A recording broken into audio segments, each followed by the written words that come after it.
요한계시록 9장 1절에서 11절 다 함께 한 목소리로 공유하십니다. 다섯째 천사가 나팔을 불며 내가 보니 하늘에서 땅에 떨어진 별 하나가 있는데 그가 무저갱의 열쇠를 받았더라. 그가 무저갱을 여니 그 구멍에서 큰 화덕의 연기 같은 연기가 올라오며 해와 공기가 그 구멍의 연기로 말미암아 어두워지며 또 황충의 연기 가운데로부터 땅 위에 나오며 그들이 땅에 있는 전갈의 권세와 같은 권세를 받았더라. 그들에게 이르시되 땅에 풀이나 푸른 것이나 각종 수목은 해하지 말고 오직 이마에 하나님의 인침을 받지 아니한 사람들만 해하라 하시더라. 그러나 그들을 죽이지는 못하게 하시고 5달 동안 괴롭게 만나게 하시는데 그 괴롭게 함은 전갈이 사람을 쏠 때에 괴롭게 함과 같더라. 그 날에는 사람들이 죽기를 구하여도 죽지 못하고 죽음이 그들을 피하리로다. 황충들의 모양은 전쟁을 위하여 준비한 말들 같고 그 머리에 금과 튼과 비슷한 것을 썼으며 그 얼굴은 사람의 얼굴 같고 또 여자의 머리털 같은 머리털이 있고 그 이빨은 사자의 이빨 같으며 또 철 호심경 같은 호심경이 있고 그 날개들의 소리는 병거와 많은 말들이 전쟁터로 달려 들어가는 소리 같으며 또 전갈과 같은 꼬리와 쏘는 살이 있어 그 꼬리에는 5달 동안 사람들을 해하는 권세가 있더라. 그들에게 왕이 있으니 무저갱의 사자라. 히브리어로는 그 이름이 아바돈이요 헬라어로는 그 이름이 아볼루온이더라. 아멘.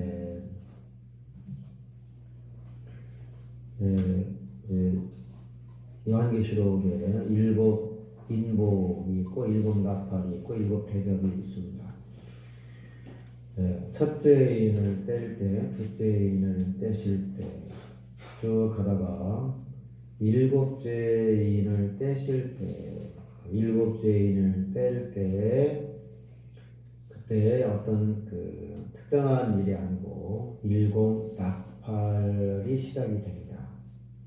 7째 인을 뗄 때에는 7 나팔 재앙, 7 나팔에 관한 내용이 시작이 되고 그 다음에 7째 나팔을 불 때에 7째 나팔을 불 때에는 7 대접의 재앙, 심판이 시작이 됩니다.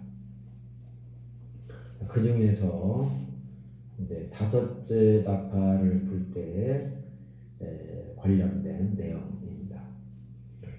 첫째, 둘째, 셋째, 넷째 나팔을 불 때 일어난 일들은 8장에 나와 있는데 땅의 3분의 1이 타버리고 바다의 3분의 1이 피가 되고 또 강들과 물들의 3분의 1이 쓴 물이 돼서 많은 사람이 죽고 그 다음에 넷째 천사가 나팔을 불 때 해와 달과 별들의 3분의 1이 어두워지고 이렇게 되어 있습니다. 그러면서 8장 13절에는 이렇게 말하죠. 독수리가 큰 소리로 이르되 땅에 사는 자들에게 화가 있으리라. 화가 몇 번 나와요? 땅에 사는 자들에게 화가 있으리라. 3번 나오죠? 이는 새 천사가 불어야 할 나팔 소리가 남아있음이로다. 이렇게 말씀하고 있습니다. 5째 천사, 6째 천사, 7째 천사가 나팔을 불 때마다 화가 쏟아진다는 거죠.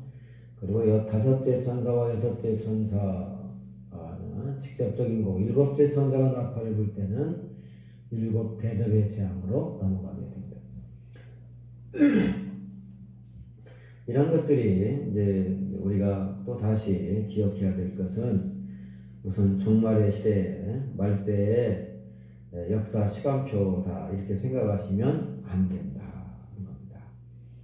마지막 때의 역사 시간표로 요한계시록을 주신 것이 아닙니다. 이것은 박해받는 성도들에게 용기와 희망 그리고 새로운 세계에 대한 소망 그리고 하나님의 심판과 하나님의 구원에 대한 분명한 말씀을 주시기 위하여 기록된 책입니다.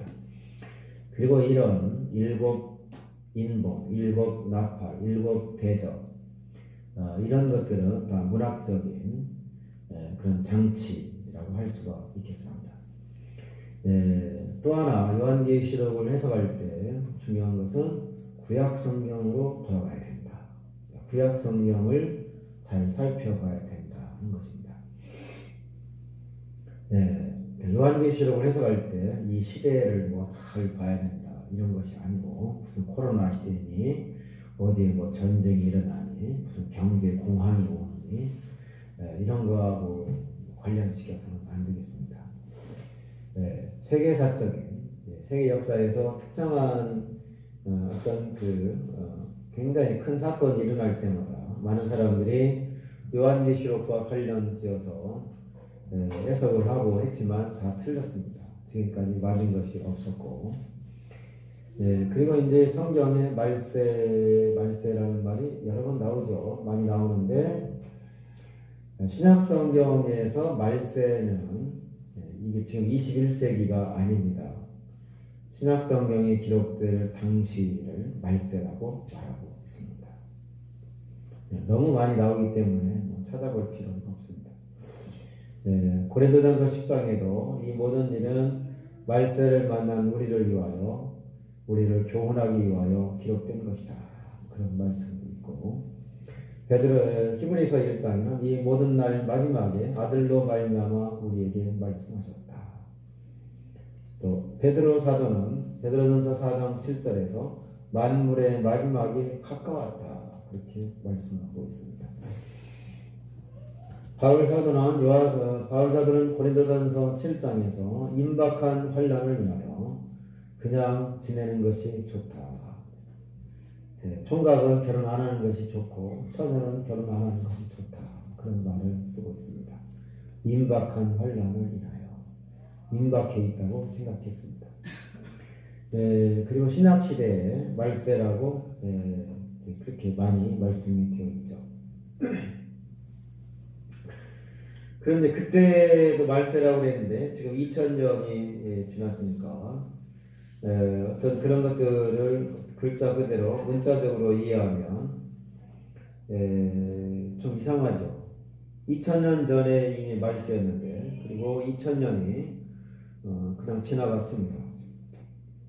요한계시록을 읽을 때 이것은 무슨 말세, 무슨 마지막 때의 세계사의 어떤 그 시간표를 암호 형식으로 기록해 준 거다고 생각하면 안 되겠습니다.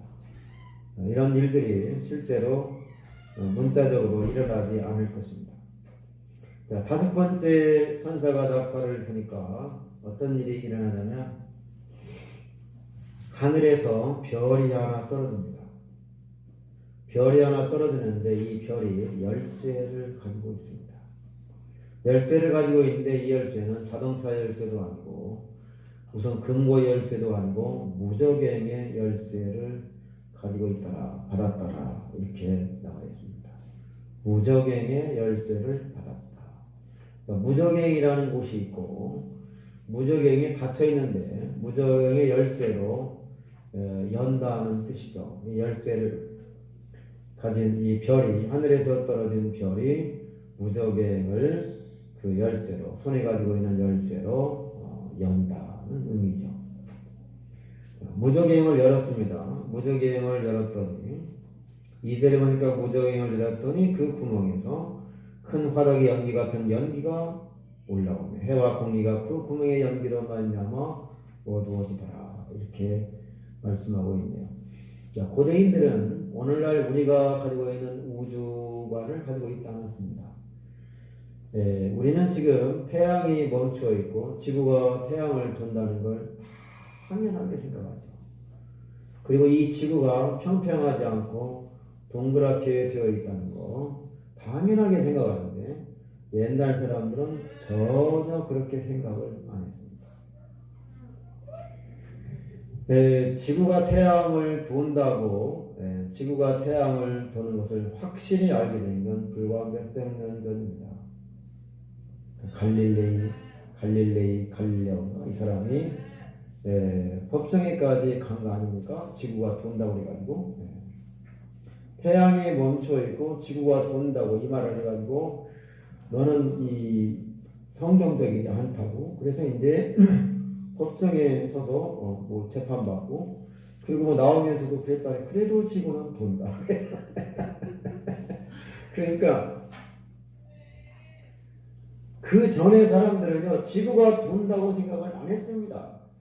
그 성경 시대의 사람들도 역시 2000년, 3000년 전의 사람들이 태양은 가만히 있고 지구가 돈다 이건 상상할 수가 없었던 거죠.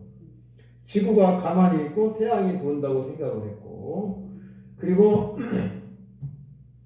지구는 평평하다고 생각을 했습니다.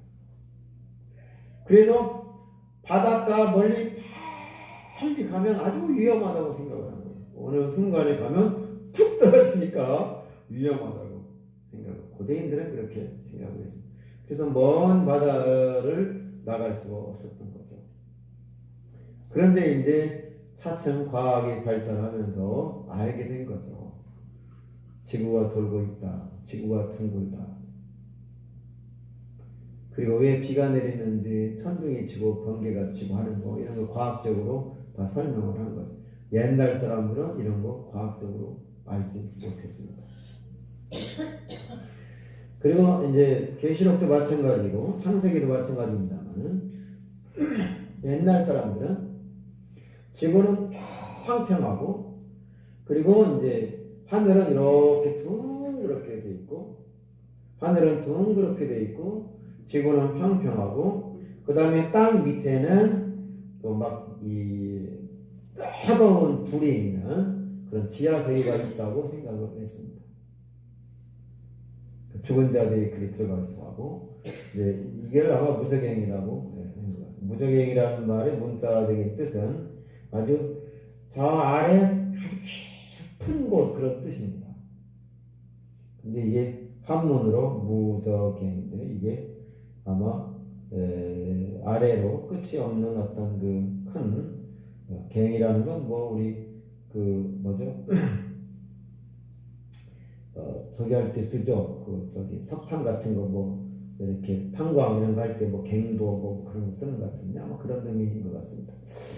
제가 한문에 좀 약하지만 여러분들이 이해해 주시기 바랍니다. 헬라어에는 조금 강하니까 사람이 어떻게 모든 것에 강할 수는 없잖아요. 하여튼 땅속 밑에 지하세계가 있고 그리고 땅은 평평하고 하늘은 이렇게 둥그렇게 돼 있고 그리고 하늘에 하나님의 해와 달과 별들을 이렇게 걸어두셨고 이렇게 생각하면 게 창세기 1장입니다. 그리고 하늘 위에 또 물이 있다고 생각을 했습니다. 그래서 비가 내리는 게 이상하잖아요. 옛날 사람들은 비가 왜 내리는지를 몰랐으니까 하늘에서 물이 떨어지니까 이 궁창 위에 물이 있는데 가끔 이제 그 궁창의 문이 열리면 비가 내린다 이렇게 생각을 하는 거죠. 그래서 창세기 1장에 보면 궁창 위의 물과 궁창 아래의 물로 나뉘게 하셨다 그런 말씀이 있습니다. 여기 무적행은 이제 신약성경에 9번 나오는데 요한계시록에 7번 나옵니다. 특별히 이제 중요한 구절, 유명한 구절이 있는데 20장에 사탄을 1000년 동안 결박해서 무적행에 가두어둔다. 그런 말씀이 계시록 20장에 기록이 되어 있습니다. 그때도 이제 20장 1절에 보면 또 내가 보낸 천사가 무적행의 열쇠를 가지고 하늘에서 내려와 사탄을 잡아서 무적행에 가두고 이제 임봉했다고 나오죠. 하늘에서 내려온 천사가 나오죠. 여기서 하늘에서 떨어진 별은 아마 20장 1절에 나오는 그 천사와 같은 존재라고 볼 수 있겠습니다. 그리고 이제 이 지하 세계는 막 불타는 뜨거운 곳으로 되어 있기 때문에 이 무저갱은 아까 말씀드렸지만 열쇠로 이렇게 잠겨져 있는데 이게 닫혀져 있는데 열면 안 되죠. 열면 막 뜨거운 연기가 막 올라오겠죠. 불이 있고 뜨거우면 연기가 막 올라오겠죠. 그런 것을 암시해주는 그 성경 말씀이 창세기 소돔과 고모라의 연기가 옹기전 같이 뭐 솟아오르고 이런 말씀이 있죠. 그래서 이제 상식적인 거지만 성경을 이렇게 성경을 쓸 때뿐만이 아닙니다. 사람들은 글을 쓸 때 그냥 자기 생각나는 대로 막 쓰는 것이 아닙니다. 자료를 수집합니다. 자료를. 여러분이 어떤 간단한 글을 쓴다고 해도 자료가 있으면 좀 편하죠. 간단한 편지를 써도 누가 누구에게 보낸 편지, 뭐 옛날에 쓴 편지, 뭐 이런 것이 있으면 참고해가지고 고칠 것 고치고 어떤 형식을 취하기도 하고 또 좋은 문장이 있으면 인용하기도 하고 할 수가 있는 거죠. 간단한 기도문을 써도 그렇습니다. 그런데 이런 책을 쓸 때 그냥 하나님이 불러주시고 받아 썼다 이렇게 생각하는 것은 아주 너무 순진한 그런 사고방식이죠. 성경 저자들은 자료를 가지고 있었습니다. 그 자료가 구약성경, 대표적인 게 구약성경이고 이 사람들은 외경도 읽었습니다. 그 유다서에 보면 외경에 나오는 것을 인용합니다.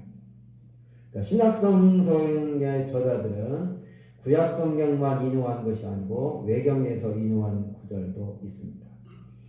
하여튼 이런 그 자료들을 참고해서 기록을 한 문학 작품입니다. 그러니까 이것을 어떤 말세의 비밀, 코드 이렇게 생각하시면 안 됩니다. 이렇게 해석을 해주면 사람들이 좋아하죠. 그래가지고 뭐 신기하다. 무슨 전쟁 이스라엘과 무슨 전쟁이 일어나고 뭐 어떻게 될 거고 막 이렇게 이런 이야기들을 합니다만은 그거 다 뻥입니다. 역사가 지나고 시간이 흐르면 이루어지지 않습니다. 지난번에 안식교에서 나온 목사님의 간증을 들었는데요. 간단하게 소개를 할게요. 안식교 이야기를 해주는데 1843년 10월 22일인가요? 이때 예수님이 재림한다고 예언을 했습니다. 예언을 한 근거는 다니엘서 8장 14절에 2300주야가 지나면 성소가 정결하게 된다. 그런 말씀이 있습니다. 그러니까 2300주야를 1주야를 1로 계산해가지고 2300년으로 계산을 했고요. 예루살렘을 중건나라는 영일할 때 그걸 457년 기원전 457년을 기점으로 생각을 했습니다. 그래가지고 기원전 457년부터 2300년 뒤가 언제냐? 1843년입니다. 그래가지고 그날 예수님이 재림할 거라고 생각을 했어요. 예수님의 재림을 간절하게 기다린 사람들이 믿음이 좋은 사람들이었을까요? 믿음이 현산한 사람들이었을까요? 예수 잘 믿는 사람들이었습니다. 아주 천국에 대한 소망, 예수님 재림에 대한 소망이 아주 간절하고 그랬던 사람들이에요. 그런데 1843년에 안 오셨어요. 그래서 가만히 생각을 해보니까 이거를 모르는 거예요. 기원 전과 기원 후 사이에 0년이라는 게 없어요. 그러니까 기원 전 1년에서 기원 후 1년으로 바로 가요. 0년이라는 건 없잖아요. 그래서 1년을 뒤로 늦췄어요. 1844년 1년 뒤로 늦춰서 기다렸어요. 굉장히 많이 기다렸대요. 우리식으로 말하면 1992년 10월 28일을 생각하면 됩니다.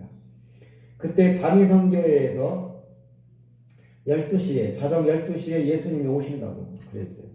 그래가지고 무슨 어린아이를 세워가지고 하방익인가 뭐 어린아이를 세워가지고 어린 종을 해서 뭐 틀림없다고. 만약에 안 오시면 어떡해요? 그렇게 하면요 만약에라니요 막 이랬대요. 만약에라니. 그래도 혹시라도 안 오시면 어떡할까요? 혹시라니요 이랬대요. 아니, 그 사람들은 확신을 가진 거예요. 1992년 10월 28일 여러분 생각나세요? 저는 그때 군대에 있었는데 그래가지고 텔레비에서 막 방영하고 그랬죠. 그런데 이제 똑같이 그 1844년에 1992년하고 이제 시간적인 차이가 있지만 거의 똑같은 그 현상입니다. 그래가지고 기다렸는데 이제 안 온 거예요. 예수님이 안 오신 거예요. 그러면 이 사람들이 회개를 하고 잘못했다는 걸 뉘우치고 이 정통교회로 돌아와야 되는데요. 그게 잘 안 됩니다. 그러니까 한 번 우리가 길을 잘못 들어서면요. 돌아오는 것이 아주 어렵습니다. 운전하다가도 길을 잘못 들어서 갔어요. 그러면 이게 잘못 들었다는 생각이 확실하게 들면 빨리 돌아와야 되는데 지금까지 온 게 아깝거든요. 그래가지고 조금 더 가보자. 그래가지고 언제 돌아오냐? 더 이상 갈 데가 없을 때 돌아오려고 하면 힘들죠. 그래서 더 이상 돌아올 수 없을 때까지 가게 됩니다. 지금까지 온 것이 아깝고 지금까지 온 것을 돌이키려고 그러면 지금까지 자기들이 하는 것을 잘못했다고 인정을 해야 되는데 잘못을 인정한다는 건 이게 정말 어려워요. 회개가 아주 어려운 일입니다. 그래서 이제 이 사람들이 돌아오지를 못하고 이제 어떻게 됐냐면 그때 누가요 뭐 환상을 봅니다. 환상을 봤더니 예수님이 하늘에 성소가 있는데 하늘 성소에서 1844년 10월 22일 날 이 땅으로 재림한 것이 아니라 하늘에 성소가 있는데 하늘의 성소에서 지성소로 들어가시는 것을 환상 중에 딱 봅니다. 그때 누가 뭐 선지자가 누가 봤대요. 그 봤는데 지성소에 예수님이 지성소에 들어갔더니 지성소에 가면 뭐가 있어요? 법궤가 있죠. 지성소에 들어가면 법궤가 있습니다. 그리고 법궤 안에는 세 가지가 들어있는데 만나를 담은 금 항아리와 그 다음에 아론의 쌍난 지팡이와 그 다음에 뭐가 있어요? 십계명을 쓴 두 돌판이 있어요. 그래서 이제 그 사람이 환상을 딱 봤는데 예수님이 성소에서 지성소로 들어가니까 지성소에 법궤가 있고 법궤 안에 십계명을 쓴 두 돌판이 딱 있는데 십계명이 쫙 있는데 거기 네 번째 계명이 막 번쩍번쩍 하더라고요. 네 번째 계명이 뭐예요? 안식일을 기억하여 거룩하게 지켜라. 이런 계명이잖아요. 네 번째 계명이. 그 10계명 두 돌판에 10가지 계명 중에 네 번째 계명이 아주 빛이 나면서 막 번쩍번쩍 빛이 나더래요. 그래서 이제 깨달은 거예요. 그 사람이 깨달은 거예요. 아, 그때 예수님이 지구상으로 재림한다는 것이 아니고 성소에서 지성소로 들어가가지고 조사를 하는데 안식일 계명을 잘 지키는 사람들이 있나 이것을 조사를 하고 있다. 그렇게 주장을 한 거예요. 그래서 안식일 지금까지 안식일을 안 지키고 주일을 지켜왔는데 안식일을 잘 지켜야 된다. 안식일은 돌판에 기록된 것 얼마나 중요하면 돌판에 기록을 했겠냐. 돌판에 기록한 건 지워지지도 않는데 영원한 계명이다. 그래서 안식일을 지키는 사람들을 이렇게 잘 지키는 사람들을 구별하고 조사하기 위해서 조사하고 있다. 지금 지성소에서. 이게 조사 심판입니다. 이런 식으로 가르친다는 거예요. 그래서요. 여러분 제가 이런 말 하면 안식일 지켜야 되는 거 뭐 이런 생각이 들죠? 절대로 그러시면 안 됩니다. 예. 우선은 그게 이제 시작부터 잘못된 거죠. 우선 재림 날짜를 잡았다는 건 이게 이제 틀린 겁니다. 재림 날짜는 아무도 알 수 없습니다. 하여튼 미래일은 모릅니다. 재림 날짜도 모릅니다. 그날과 그때는 아들도 모르고 하늘의 천사도 모르고 아버지만 아신다. 아무도 모릅니다. 그 다음에 무슨 환상을 봤는데 무슨 예수님이 성소에서 지성 그거는요 그 사람만 알아요. 성경에 그런 기록이 없어요. 그러니까 성경에 없는 것을 진리인 것처럼 해서 모든 사람들이 믿게 하고 진리를 왜곡시키는 거죠. 그래서 안식일을 지키는 사람은 참 교회 남원들이, 안식일을 안 지키는 사람은 우상 숭배하는 사람들, 이렇게 이제 가르칩니다.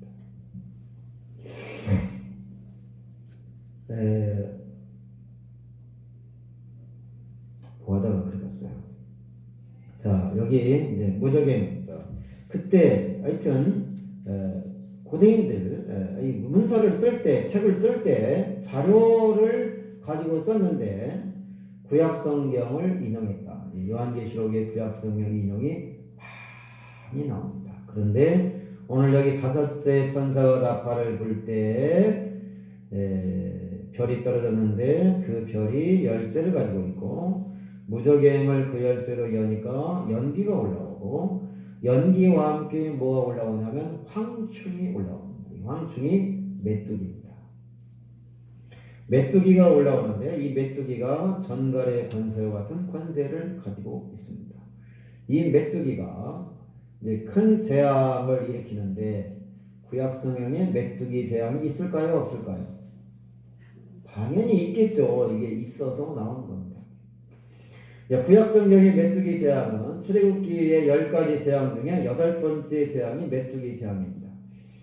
7번째 재앙이 우박 재앙이고 8번째 재앙이 메뚜기고 9번째가 어둠, 흑암의 재앙이고 10번째가 장자를 치는 최후의 이제 심판이죠. 그러니까 최후의 심판 전에 있는 멸망의 전조로 메뚜기 재앙이 출애굽기에 나타나고 있죠. 그리고 요엘서에 보면 예언서 호세아, 요엘, 아모스 이렇게 나가잖아요. 그 요엘서에 보면 메뚜기 재앙이 거기에 나와 있습니다. 여호와의 날이 나와 있고요. 여호와의 날이 임하기 전에 메뚜기 재앙이 나오는데 이 메뚜기 떼가 군대같이 몰려오는 장면을 요엘서에서 기록하고 있습니다. 아마도 여기 이제 요한계시록 오늘 말씀에 다섯째 나팔 재앙, 메뚜기 재앙은 출애굽기에 나오는 그 9번째 재앙과 요엘서에 있는 메뚜기 재앙에서 끌어온 것이다. 이렇게 볼 수 있겠습니다. 마지막 최후의 심판 이전에 멸망의 전조, 위협과 파멸의 전조로 메뚜기 재앙이 구약 성경에 나타나 있는데 이것을 이제 계시록에서 그렇게 사용하고 있는 것이죠. 그런데 좀 다른 점이 있습니다. 다른 점이 있는데 그게 뭐냐면 4절에 보시면 출애굽기에서는 풀이나 뭐 수목 또 식물 이런 것들을 해쳤는데 여기서는 그런 건 해치지 말고 땅에 풀이나 푸른 것이나 각종 수목은 해하지 말고 누구를 해야 하냐 하면 이마에 하나님의 인침을 받지 아니한 사람들만 해하라 이렇게 말합니다. 이게 이제 오늘 말씀의 핵심입니다. 이마에 인침을 받지 아니한 사람들, 이 사람들을 해하라고 말씀하고 있습니다. 그러면 해함을 받지 않은 사람들은 이마에 인침을 받은 사람들, 이마에 인침을 받은 사람은 이 재앙을 받지 않는다는 거죠. 이마에 인이 없는 사람, 인침을 받지 않는 사람들만 이 재앙을 받게 됩니다. 이마에 인침을 받았다는 것이 무슨 뜻이냐? 요한계시록 7장에 14만 4천의 이마에 인을 친다 이런 말씀이 나오죠. 그때 말씀드리기를 인이라는 건 도장이죠. 우리가 누구누구 인 하잖아요. 도장인데 도장을 찍었다는 것은 소유라는 것이고 또 보호하고 지킨다는 뜻이 있습니다. 그런데 이제 신약성경의 다른 데에 보면 성령으로 인을 치셨다 이런 말씀이 있습니다. 이것이 중요하기 때문에 찾아보도록 하겠습니다. 여기를 완전히 덮지는 말고 요한계시록을 완전히 덮지는 말고 에베소서 1장 13절을 한번 펴보시죠. 앞으로 넘기면 310페이지 에베소서 1장 13절.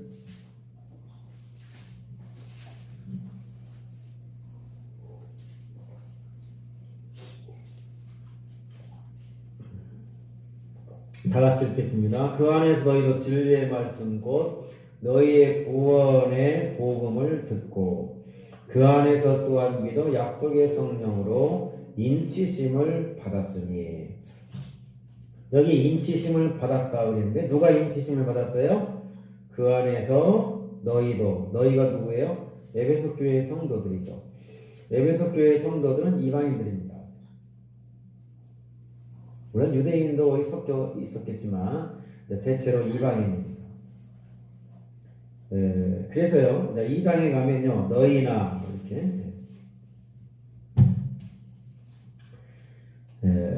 13절에 보세요. 2장 13절에 이제는 전에 멀리 있던 너희가 그리스도 예수 안에서 그리스도의 피로 가까워졌다. 너희 이방인입니다. 그는 우리 화평이신지라 둘로 하나를 받으사 원수된 것고 중간에 막힌 담을 자기 육체로 오시고 법조문으로 된 계명의 율법을 폐하셨으니 예수님이 율법을 폐하셨습니다. 십자가에서 율법이 폐해졌습니다. 십계명도 폐해졌습니다. 여러분들이 그것을 아셔야 됩니다. 십계명도 폐해졌다. 돌판에 쓰여졌으니까 안 폐해졌다 그렇게 생각하시면 안 됩니다. 돌로 써서 죽게 하는 의문의 율법. 고린도후서 3장에 그렇게 말씀하고 있죠. 하여튼 너희가 이방인인데 뭐를 들었어요? 진리의 말씀, 구원의 복음을 들었어요. 복음이 뭐예요? 우리가 열심히 살아서 깨끗하게 살아서 구원받는다가 아니라 예수 믿어서 구원받는다. 예수님이 내 죄를 다 지고 가셨다. 예수님이 내 죄를 깨끗이 용서해 주셨다. 이게 구원의 복음입니다. 이걸 우리가 들었어요. 여러분 다 들었잖아요. 예수 믿어야 된다. 예수님이 구원자다. 예수님이 십자가에서 내 죄를 지고 가셨다. 이걸 우리가 다 들었고 그리고 믿었어요? 안 믿었어요? 믿었어요. 그런데 이게 어떤 사람은 안 믿어져요. 이게 믿어지는 게 은혜입니다. 말씀을 듣는데 어떤 사람은 안 믿어져요. 근데 어떤 사람은 믿어져요. 이게 믿어지는 게 뭐냐? 성령의 역사. 그래서 고린도전서 12장 3절에 이렇게 말씀해요. 그러므로 내가 너희에게 알게 하노니 누구든지 하나님의 영으로 말하는 자는 예수를 저주할 자라 하지 아니하고 또 누구든지 성령으로 아니하고는 예수를 주시라고 할 수 없다. 우리가 예수님을 주님을 하고 믿는 것은 성령을 받았기 때문에 된 것입니다. 나는 방언도 못하는데요? 아닙니다. 방언하고 관계가 없습니다. 이 방언도요 잘 이렇게 공부해 보니까 방언이요 기독교에만 있는 게 아니고요 불교에도 있고 어디 다른 종교도 있고 여러 군데 있더만요. 그러니까 방언이 우리가 이제 방언기도 방언 받았다 이런 거 은혜 받았다고 하는데 은혜 안 받았다고 말할 수 없지만 아주 중요한 건 아닙니다. 그게 너무너무 중요하다고 이렇게 생각하시면 안 되겠습니다. 그러니까 방언 또 방언과 성령 받은 것을 동일시하면 안 됩니다. 예수님을 성령으로 아니하고는 예수를 주시라 할 수 없다. 그래서 복음을 듣고 믿어. 이게 아주 중요한 겁니다. 듣고 믿을 때에 구원을 받게 되는데 그 믿는 것이 성령의 역사고 그 믿어지는 것이 성령의 인침이다. 이렇게 볼 수 있습니다. 물과 성령으로 거듭나지 않으면 너희가 하나님의 나라를 볼 수 없다. 오늘 여기 1장 13절에 너희가 그 안에서 진리의 말씀과 너희의 구원의 복음을 듣고 그 안에서 또한 믿어 약속의 성령으로 인치신 도장을 받았다는 것입니다. 도장 받는 게 아주 어렵더만요. 토지 사용 승낙서 도장 받는 게 아주 어려워요. 저는 한 일주일 걸려서 받았는데 그또 설계사 그 실장도 말대로 한 달 아니 3년 걸려 받는 사람도 있대요. 그래서 제가 깜짝 놀랐습니다. 그래서 다 하나님의 은혜다 이런 생각이 들었는데 계시록으로 돌아와서요. 인침을 받지 아니한 사람들만 해야 하는 거예요. 그러니까 예수 안 믿는 사람들, 하나님 밖에 있는 사람들, 세상 사람들에게만 재앙이 임하고 인침을 받은 성도들은 해함을 받지 않아요. 이 메뚜기 재앙에 해를 받지 않는다. 하나님이 보호해 주신다. 이것이 아주 분명하고 명백한 메시지입니다. 성도들을 하나님이 지켜주신다. 하나님의 백성을 하나님이 지켜주신다. 구원받은 성도들을 어떤 어려움, 고난, 재앙, 심판 중에서도 하나님이 지켜주신다. 그래서 어려움이 있어도 잘 이겨내시기를 바랍니다. 나는 하나님이 지켜주실 거야. 하나님이 보호해 주실 거야. 두려워하지 말라. 내가 너와 함께함이라. 놀라지 말라. 나는 내 하나님이니라. 내가 너를 굳세게 하리라. 참으로 너를 도와주라. 나의 오른손은 너를 붙잡아주리라. 내가 너와 함께해서 내가 어디로 가든 너를 지키며 너를 이끌어 이 땅으로 돌아오게 할지라. 내가 네게 허락한 것을 다 이루기까지 너를 떠나지 아니하리라. 돈을 사랑하지 말고 있는 말을 촉한 줄 알라. 그가 친히 말씀하시기를 내가 결코 너를 버리지 아니하며 떠나지 아니하리라 하셨느니라. 그러므로 우리가 담대히 말하리. 주는 나를 돕는 자이니 사람이 내게 어찌하리요. 하나님이 지켜주실 것입니다. 코로나 시대에도 지켜주실 것입니다. 이 고난과 어려움 중에서도 주의 성도들을 지켜주실 것입니다. 그러나 하나님 없이 사는 이 사람들은 재앙을 당하는데 심각한 심판이죠. 정갈과 같은 이 정갈이 쏠 때 그 괴로움과 같은 그 괴로움을 당하는데 뭐라고 말하냐면 죽기를 구하여도 죽지 못하고 죽고 싶으나 죽음이 그들을 피하기로다.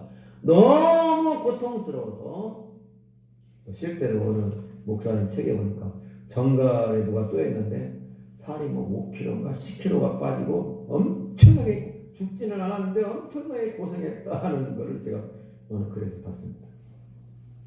죽고 싶으나 죽음이 그들을 피하기로다. 그리고 그 황충들의 모양을 보니까 금 같은 건 비슷한 것을 썼고 뭐 철 50경이 있고 이빨은 사자의 이빨 같고 사자의 이빨 같다는 건 사납고 위험하고 무섭다는 거죠. 전쟁에 전쟁터로 달려들어가는 소리 같고 이건 무서움과 또 사나움과 그런 것을 상징하죠. 다 그렇습니다. 하나님의 무서운 심판이 있습니다. 그래서 우리가 하나님 두려운 줄을 알아야 됩니다. 죄 지으면 망합니다. 우상 숭배하면 다 망합니다. 교만하면 패망합니다. 욕심대로 살면 다 어려움을 겪게 되어 있습니다. 죄는 사람을 망하게 하고 인생을 병들게 하고 다 무너지게 하고 망하게 하는 것. 영원히 멸망하게 할 뿐만 아니라 세상에서도 저주받게 하고 망하게 합니다. 그래서 죄같이 무서운 것이 없어요. 우리 하나님 섬기는 것 같이 귀하고 아름다운 일이 없습니다. 믿음으로 사는 것 같이 안전하고 평안하고 복되고 거룩한 길이 없고 믿음 외에 자기 욕심대로 죄를 따라 불의한 길을 가고 하나님 없이 우상 숭배하며 악한 길로 가는 것 같이 두렵고 무서운 일이 없습니다. 하나님이 악한 사람들을 반드시 심판하실 것입니다. 그런데 성도들을 지켜주실 것입니다. 심판의 무서움 그리고 엄중한 심판이 분명히 있습니다. 그리고 성도들을 하나님이 안전하고 확실하게 보호해 주시고 지켜주신다는 것. 오늘 5번째 나팔 재앙의 말씀을 통해서 우리가 확신을 가지시고 믿음 안에서 승리하시기를 축복합니다. 하나님 아버지 고맙고 감사합니다. 심판이 있다는 것 확신케 하여 주시옵소서. 악한 사람들이 형통하는 것을 부러워하거나 또 우리가 낙심하거나 하는 일이 없게 하여 주시옵소서. 성도들이 잠깐 고난을 당하고 어려움을 겪어도 하나님이 보호해 주시고 지켜주시고 하나님의 품 안에서 안전하게 평안함을 지켜주신다는 것 확신케 하여 주시옵소서. 세상을 바라보지 말고 하나님을 바라보면서 하나님의 약속과 하나님의 말씀을 붙잡고 어떤 고난, 어려움, 근심, 걱정, 시련이 있어도 믿음과 기도와 말씀으로 승리하며 이기며 살아갈 수 있도록 복 내려 주시옵소서. 예수님 이름으로 기도하옵나이다.